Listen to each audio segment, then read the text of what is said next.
Selamat datang kembali di Sapa Poliwangi, podcast yang selalu hadir membagikan informasi terkini dan inspiratif seputar dunia pendidikan di Politeknik Negeri Banyuwangi.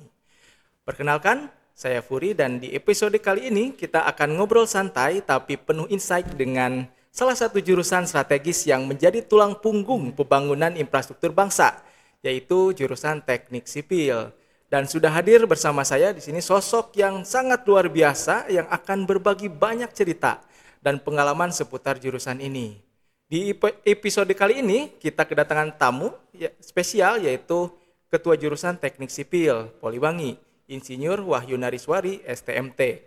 Kita akan ngobrol seputar perkembangan dunia teknik sipil, peran pendidikan vokasi di era industri, dan tentu saja visi besar jurusan teknik sipil ke depannya.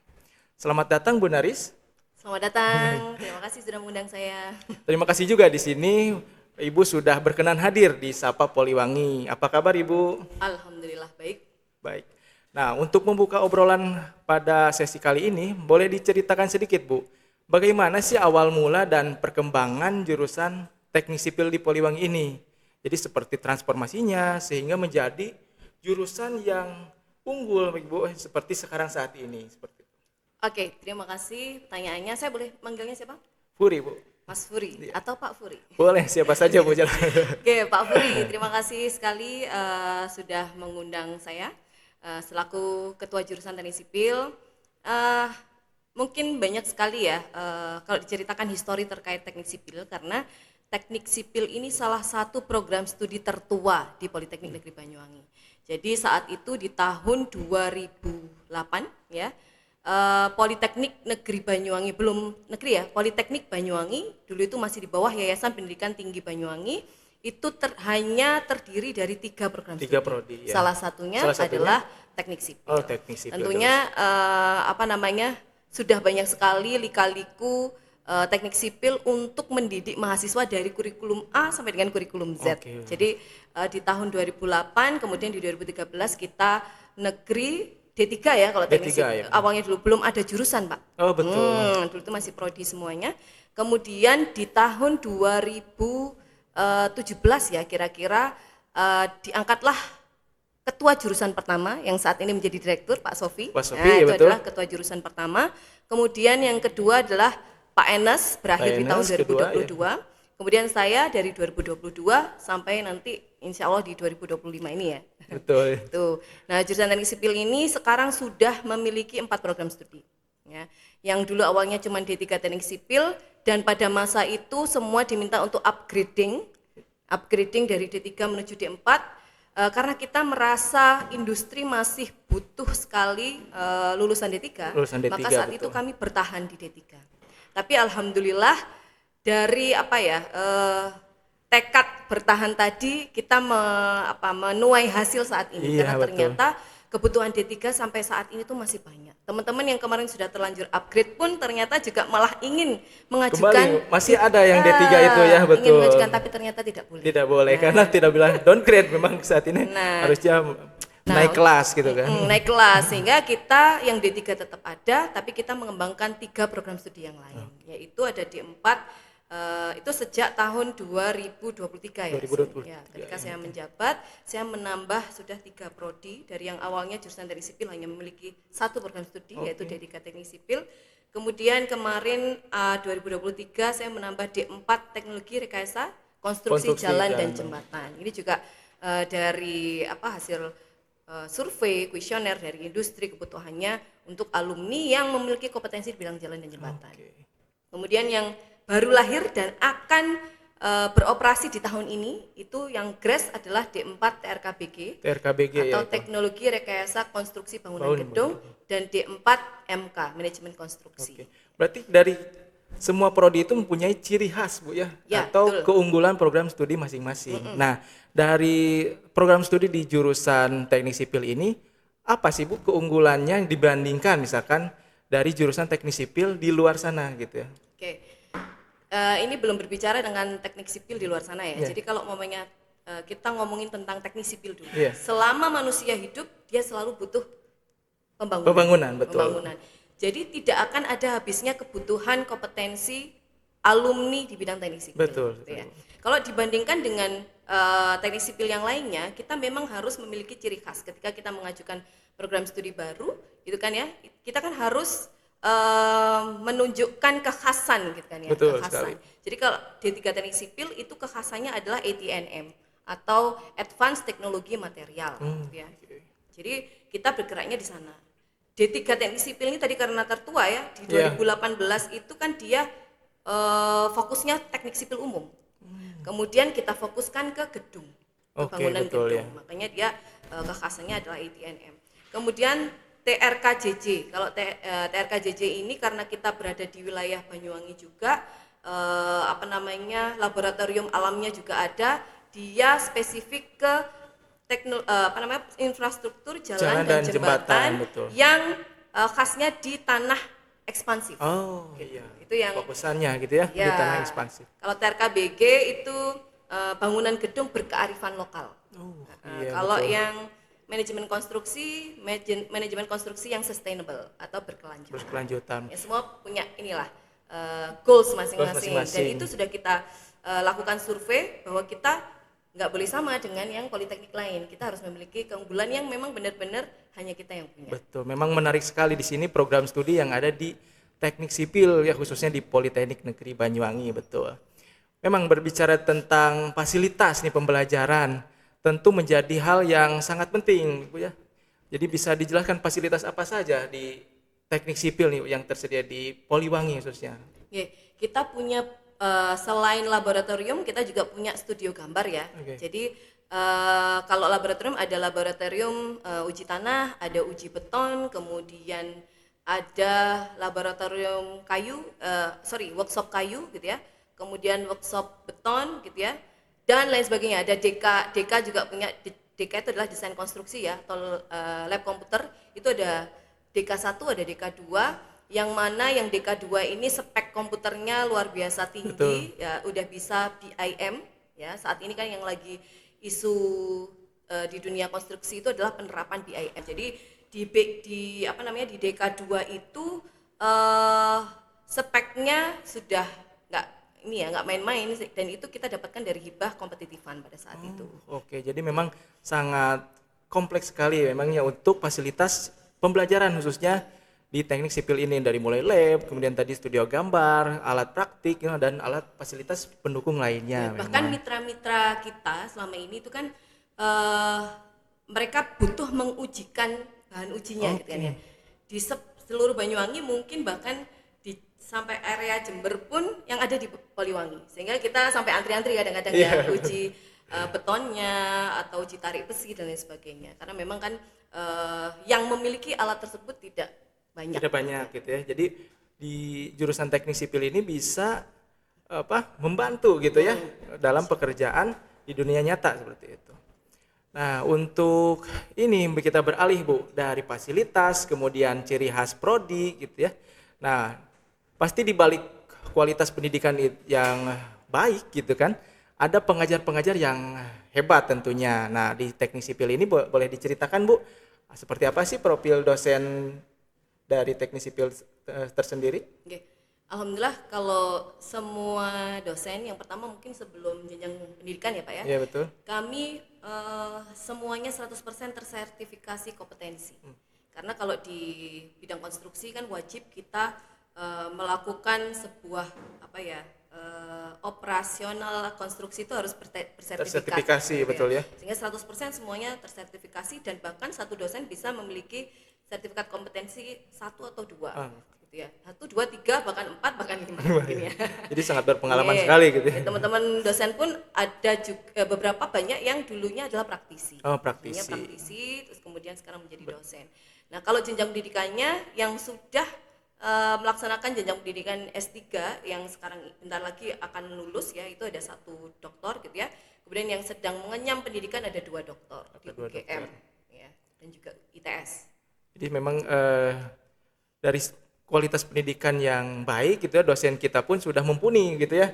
Mau di praktisi sekarang menjadi pengajar gitu kan, ataupun sangat cocok untuk vokasi lah. Sangat cocok. Penerapan di lapangan sudah makanan sehari-hari. Nah, itu jadi di sini aplikatif gitu ya, dan kemudian vokasional juga cukup baik gitu di teknik sipil ini. Karena memang dukungan penuh dari beberapa aspek tentunya, bukan hanya fasilitas tapi dari pengajar pun gitu ya sudah tersertifikasi tadi. Jadi jangan ragu untuk yang mendaftar khususnya di jurusan teknik sipil ini gitu ya. Nah, beralih dari dosen kemudian kita ke mahasiswa nih Bu. Nah, mahasiswa di teknik sipil Poliwangi ini dikenal aktif. Nah, dalam hal ini berprestasinya di akademik kemudian non akademik gitu ya. Boleh diceritakan Bu prestasi apa saja yang diraih gitu? Karena banyak juga ya yang diinginkan, mungkin saya tidak bisa menyebutkan satu persatu, cuman kita selama ini untuk lomba nasional beton itu dapat gitu ya. Kemudian lomba-lomba gazebo, perakitan gazebo juga dapat, karena gazebo juga salah satu produk unggulan kita gitu ya. Terus kemudian kalau yang non akademik kemarin saya tahu ada yang juga juara nasional karate. Oh, karate juga ya. Jadi sebenarnya ya kita tidak membatasi ya, meskipun kita di teknik sipil yang mana benar-benar belajarnya itu matematik mungkin ya, fisika dan lain sebagainya, tapi kalau mereka punya bakat di luar akademik ya kita dukung. Memang kita tidak menutup gitu ya potensi-potensi yang ada. Jadi teknik sipil itu bukan bicara tentang bangunan saja gitu, karena mereka juga harus bisa aktif dalam hal ini berpartisipasi terhadap organisasi gitu ya, kemudian soft skill-nya dikembangkan karena nanti ke depannya memang mereka itu bisa mengolah gitu ya, diri mereka itu memupuk gitu ya dengan kemampuan yang ada gitu. Ya, karena memang dari industri itu tuh banyak sekali yang berkomentar ya, kalau anak vokasi biasanya fokusnya hanya hard skill. Kaku gitu Bu. Kaku, padahal untuk menuju ke jenjang jabatan tertinggi dia harus lihai dalam soft skill. Betul sekali Bu. Dalam manajerial, organisasi, kerja tim. Nah, di sipil kerja tim adalah makanan sehari-hari. Karena kita nggak bisa tuh sipil membangun sendiri tanpa orang elektro, MEP, orang arsitektur dan sebagainya. Jadi kita memang di dalam pengajaran pun pembagian tugas kita maksimalkan mereka selalu bisa kerja tim, bukan yang individual. Ya. Jadi dengan bekerja secara tim gitu memang dipupuk dari sejak dini gitu ya. Karena di dunia industri pun, di dunia pekerjaan nantinya mereka sama gitu ya dengan di pendidikan saat ini gitu. Nah, untuk di program studi di teknik sipil itu kan tadi ada yang pertama yang awal mulai itu D3 teknik sipil gitu Bu. Ya, betul. Nah, untuk fokus pelaksanaannya itu apakah berkaitan dengan prodi yang lain atau di jurusan keempat jurusan itu mungkin ada yang saling beririsan gitu ya. Mungkin jadi bingung mereka tuh mau milih yang prodi yang mana gitu ya di jurusan teknik sipil ini, karena memang pikiran orang luar itu gitu khususnya di sekolah menengah atas teknik sipil bangunan saja gitu. Apakah seperti itu Bu? Sebenarnya lucu juga sih kadang ketika di awal ada anak-anak SMA coba kita tanya-tanya tahu nggak tentang sipil itu apa, ada yang jawab pegawai negeri sipil. Saya berharap dengan adanya literasi digital yang sudah sangat hebat saat ini, nggak ada yang menjawab kayak gitu ya Pak ya. Ya, saya ingin jadi PNS masuk teknik sipil. Nah itu, jadi sebenarnya teknik sipil itu secara dasarnya mungkin mata kuliah dasar umumnya itu mungkin sama gitu kan ya. Tapi spesifiknya memang berbeda-beda. Jadi kita kayak D3 teknik sipil ini kan fokusnya dia nanti sebagai pelaksana dan pengawas bangunan gedung untuk profil lulusan ya. Tapi kan sekarang kita sedang menuju ke kurikulum OBE ya, outcome based education, sehingga kita bukan hanya berfokus pada profil lulusan tapi juga berfokus pada profil profesional mandiri, sehingga 3 sampai 5 tahun ke depan mahasiswa ini akan memiliki jabatan apa, akan bisa berprofesi sebagai apa gitu sih. Jadi beda-beda. Jadi kayak D3 teknik sipil lebih ke bangunan gedung, pengawas dan pelaksana.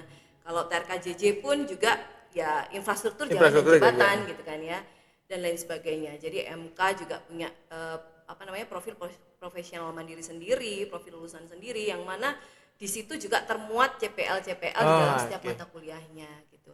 Kalau bisa mungkin ingin tahu lebih lanjut ya bisa cek-cek lagi website-nya. Biar tahulah ini detailnya kalau yang TRKJJ belajar apa sih mata kuliahnya kayak gitu. Sudah tertera di sana ya, jadi kurikulumnya apa, kemudian mata kuliah yang disajikan apa gitu ya. Nah, untuk akreditasinya Bu, Apa itu? Kalau D3 Teknik Sipil ini kan karena dari 2008 ya terakhir kita sudah terakreditasi baik sekali. Iya.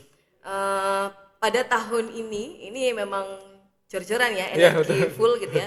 Karena saya juga punya banyak sekali dosen-dosen baru yang masih energik. Saya mengajukan akreditasi LAM teknik. Oh, oke, betul.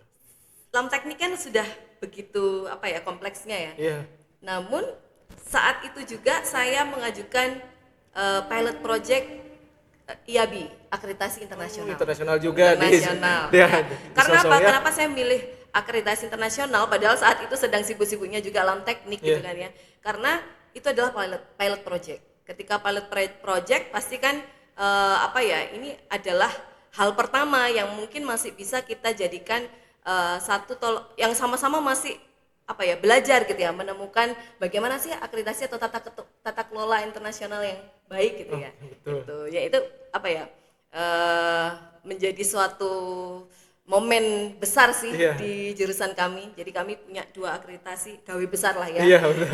Tahun ini jadi akreditasi internasional. Semoga nanti tahun depan 2026 sudah terakreditasi internasional. Betul. Memang di dalam negeri diakui gitu ya, sudah terakreditasi, di internasional pun sudah rekognisi gitu. Jadi dari 2 aspek ini sudah Jangan kita khawatir ditempuh lah. ya. Betul. Jadi soalnya juga ada gini, ketika kita sudah terakreditasi internasional, maka nanti kita juga bisa, karena kan sekarang akreditasi itu hanya unggul dan terakreditasi. Betul. Jadi kalau seandainya kita sudah terakreditasi internasional, kita juga bisa mengambil kita auto gitu ya, bisa menuju ke unggul plus gitu. Unggul plus gitu Nah, ya. gitu. Ada plusnya itu. Jadi nilai tambah gitu ya. Nah, sebagai ya intinya itu sebagai sarana kita untuk memastikan kualitas pendidikan kita sudah tersertifikat atau mungkin terakreditasi dengan baik. Itu. Jadi orang melihat ke jurusan teknik sipil itu sudah terakreditasi gitu ya, mau dalam negeri dan luar negeri itu sudah cukup membanggakan sekali gitu ya. Jadi saya bangga menjadi mahasiswa teknik sipil seperti itu. Amin lah ya, alumni semoga bangga lah. Nah, untuk dari sisi pengajaran mungkin Bu, apakah ada metode atau pendekatan inovatif gitu yang digunakan? Mungkin ini ya, kolaborasi dengan industri. Betul. Ya, selain karena kita ya saat ini ya sejak Merdeka Belajar tuh ya, kita kan memang harus berkolaborasi dengan Dudi gitu ya. Sehingga di jurusan teknik sipil sudah punya program namanya Dudi Mengajar. Dudi Mengajar. Jadi kita punya beberapa industri gitu ya yang kita hire untuk bisa ngajar di tempat kita gitu ya. Entah itu dalam bentuk kuliah tamu ataupun sebagai dosen tamu. Jadi praktisi mengajar gitu ya seperti itu. Salah satunya mungkin saya sebut merek karena memang salah satunya adalah Adikarya. Adikarya. Karena kan Adikarya ini juga punya program Adi Mengajar Oh, ternyata. Sehingga iya. gayung bersambut ketika mereka memberikan pengajaran, mereka punya poin ternyata. Iya. Sedangkan kita juga punya Butuh poin di gitu KU, ya. ya kan? Kita punya poin di KU ketika kita melibatkan industri untuk mengajar tempat kita. Jadi saling menguntungkan. Saling melengkapi gitu ya. Mutualisme. Simbiosis mutualisme. Ya, mereka dapat poin, kita juga dapat poin juga gitu ya. Memang saat ini di kurikulum memang khususnya di vokasi gitu ya. Kita harus berbasis proyek dan praktisi pun ikut mengajar seperti itu kan, jadi lebih ada nilai plusnya biar gitu. kita nggak hanya istilahnya orang nanti disuruh berenang, renangnya cuma di kolam Di aja kolam kecil gitu ya. Nggak pernah tahu tuh ombak-ombak di lautan seperti itu apa. betul dan sekali. sebagainya. Oke, dari tadi kan kita berbicara tentang dosen, fasilitas, kemudian lulusan seperti apa, dan tadi ada kegiatan mahasiswa di bidang akademik maupun pengembangan diri gitu ya. Jadi di jurusan teknik sipil ini dari sisi non akademiknya akan ada semacam himpunan Bu ya. Jadi itu sebagai wadah mahasiswa untuk melakukan sebagai kegiatan-kegiatan mereka gitu ya. Nah, di dalam terakhir nih Bu, prospek lulusan. Nah, jadi lulusan teknik sipil ini bisa bekerja di mana saja karena ini sebagai calon mahasiswa baru gitu ya, ingin mendapatkan informasi. Nah, saya belajar di sini akan bekerja di mana, kemudian menjadi apa gitu kan. Oke, ini merupakan sesuatu yang membanggakan sih di sipil selama ini karena serapan lulusan kita selalu terbesar. Gitu ya. Oke, betul. Mungkin kalau seandainya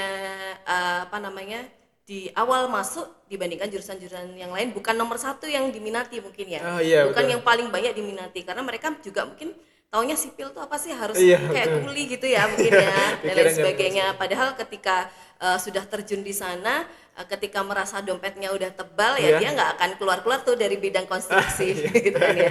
Jadi kalau yang apa namanya selama ini alumni kita sudah ada di PTPP ya, Oke, ada yang di betul. PTPP yang juga bergengsi. Kemudian ada juga yang di PT BSI.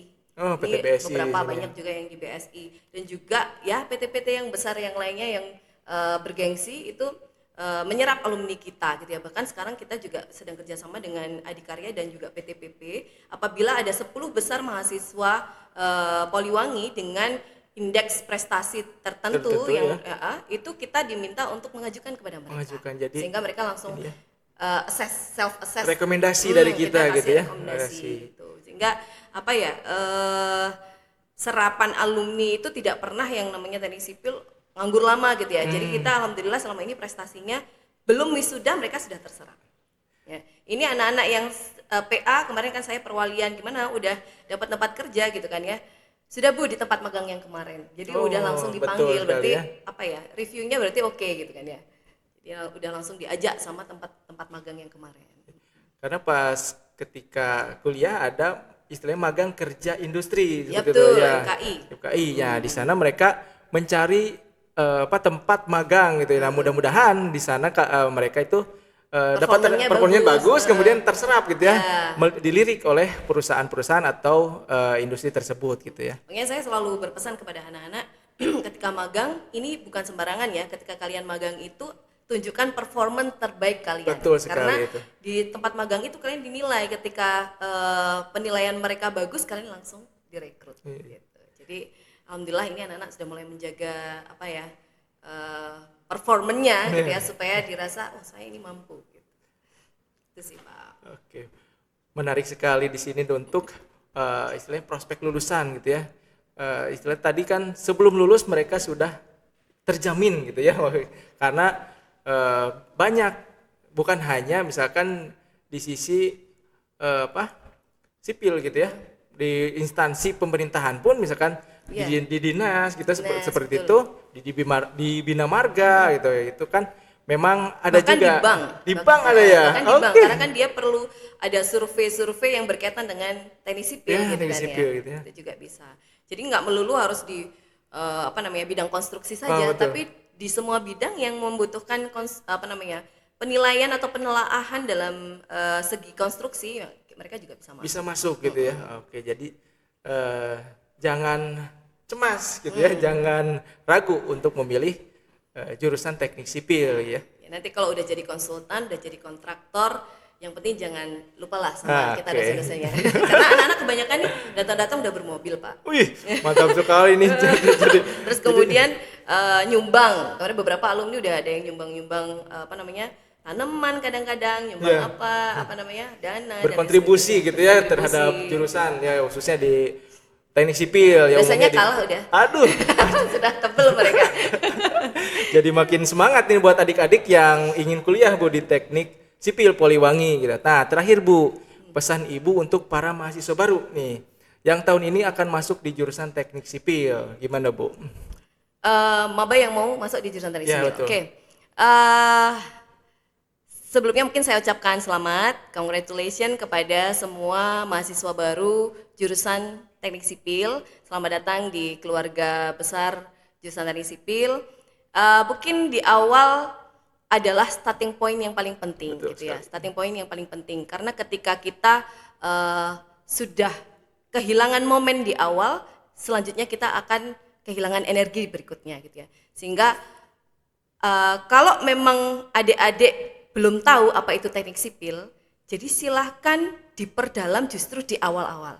Kalau memang dirasa kurang sesuai dengan kompetensi, kurang sesuai dengan istilahnya, ya background yang diinginkan, kurang sesuai dengan harapan yang diinginkan, ya adik-adik bisa memutuskan di awal-awal, jangan sampai di pertengahan tiba-tiba oh saya ternyata nggak sesuai nih dengan jurusan teknik Dengan sipil jurusan. gitu kan ya.